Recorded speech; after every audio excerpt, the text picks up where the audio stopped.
Bonjour, docteur Bonjour. Dermichian.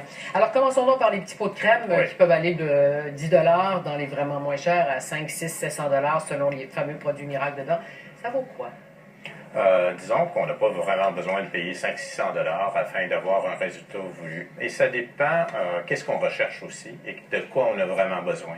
Et c'est la question la plus importante. Est-ce qu'on a besoin du produit en question? La peau a besoin en hiver d'un hydratant, si ça se dessèche. On a besoin d'un écran solaire toute l'année. Et si on veut aller au-delà avec une crème rajeunissante ou photorajeunissant, eh bien, il y a 3 catégories de produits qui ont été retrouvés comme efficaces, c'est-à-dire les produits à base de vitamine A, les rétinoïdes, rétinadéides et l'acide rétinoïque, la vitamine C et le groupe des acides glycoliques.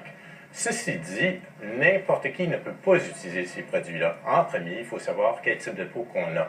Donc, il faut avoir une évaluation par une personne, bien sûr, qui est déterminée à pouvoir le faire. Donc, quelqu'un qui a une peau sensible, par exemple, qui fait la rosacée, ne va pas utiliser le même produit que quelqu'un qui a une peau à tendance acnéique.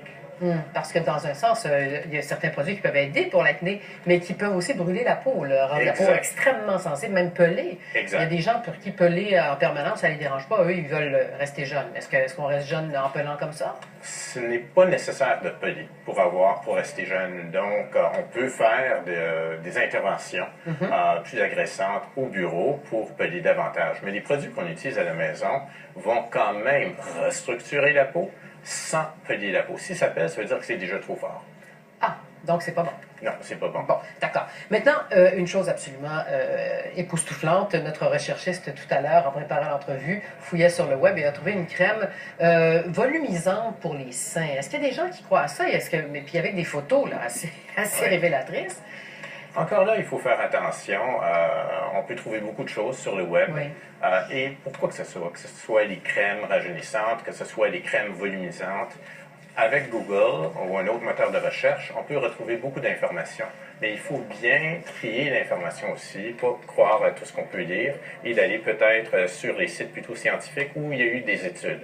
Donc, avec Photoshop et tout ce qu'on a maintenant, il faut faire attention lorsqu'on voit des changements au niveau des photos. N'est-ce pas? Et puis, un autre truc dont on doit absolument parler, parce que maintenant, on en voit partout dans les rues, les salons de beauté n'offrent plus simplement bon facial, de bonnes crèmes, et justement des crèmes qui promettent tout, mais offrent aussi le laser, dermobrasion, enfin, il y a des mots là, que je ne pourrais même pas nommer, en dermothérapie, etc.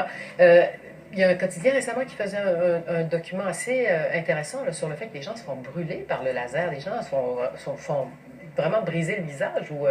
Donc, il faut faire attention. Je vois ça malheureusement à mon bureau aussi, des gens qui sont fait brûler, même avec des lasers pour l'épilation. Et là, on est allé plus loin, on utilise des lasers encore plus performants pour restructurer la peau. Malheureusement, au Québec et même au pays au Canada, il n'y a pas d'encadrement rigoureux pour l'usage de ces appareils-là. Donc, vous-même, vous pouvez faire l'acquisition d'un appareil, commencer à traiter les gens sans que personne vous arrête. Et c'est ça le problème. Donc, les gens doivent encore faire des recherches, d'aller voir si c'est sous supervision médicale. Il y a beaucoup d'États aux États-Unis que c'est obligatoire que ça soit sous supervision médicale. Donc, de voir et d'aller à un endroit qui est bien déterminés et qui savent qu'est-ce qu'ils font. Pas aller nécessairement à un endroit qui est moins cher pour avoir le meilleur des prix. Il nous reste à peine une minute, même un peu moins d'une minute pour faire le tour de Botox et crème de remplissage, pas crème mais injection de remplissage. D'abord, est-ce que c'est vrai qu'après quelques années au Botox, quelqu'un peut développer une allergie, soudainement? Ou est-ce que ça s'est pas vu encore? Disons que pour n'importe quel médicament, c'est possible d'avoir des allergies. Moi, j'ai pas vu de cas d'allergie chez mes patients et patientes. Ce qui peut arriver, cependant, on peut développer des anticorps où le Botox devient inefficace. Mais pas défigurant. Non, pas défigurant. Et en ce qui a trait aux produits de remplissage, ça, c'est toujours possible. Mais avec les nouveaux produits de remplissage qui sont plutôt temporaires que permanentes, les réactions allergiques ou des granulomes sont devenues de plus en plus rares, mais pas impossibles. Par contre, on est loin du prix des petits pots de crème quand même. Ça peut être assez cher, toutes ces injections et tout ça, surtout quand les gens s'embarquent là-dedans. Oui, en effet, cependant, ça fonctionne. Oui, et quand c'est pas trop exagéré, n'est-ce pas? Toujours en modération. N'est-ce pas? Merci beaucoup, Dr Dermichian. Très, très utile votre présence ici.